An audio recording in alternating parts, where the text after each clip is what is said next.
Okay, velkommen til Kran News. Mit navn er Anders Boldbro Bæk, og i dag vil vi vedrøre et emne, som er Deep Throat. Så hvad er det egentlig, man snakker om, når vi taler om Deep Throat? Altså, det er jo det her med, at det bliver mest refereret til et seksuelt hændelse, men det er faktisk et udtryk, som man bruger inden for journalistikken. Okay, på grund af de associationer, man gør sig, når man hører ordet Deep Throat, ja, så bruger man i stedet for ordet whistleblower. Sætter os lige herover.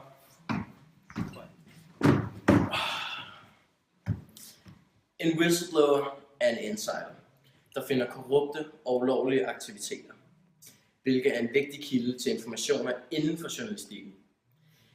De kan være inde i regeringer, firmaer og også andre organisationer, hvilket kan føre til ledetråde og beviser, der kan føre til opdagelse af bedrag og kriminelle konspirationer. Udover at folk tænker på andre ting, når man siger Deep Throat, ja, så bruges det også mest, når man snakker om The Watergate Scandal. Det er et synonym for en anonym informant. Ja. Den bedst kendte episode med Deep Throat var, da en anonym informant gav oplysninger om præsident Richard Nixon til 2 journalister på The Washington Post, der ledte til The Watergate. En anden, som man kommer i tanker om, når man hører det her med Deep Throat og whistleblower, det er Edward Snowden.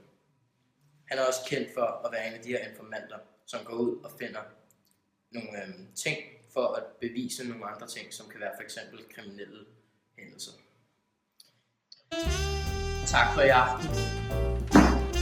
Jeg siger mange tak. Her er Kran News, og jeg glæder mig til at se jer i morgen aften, hvor vi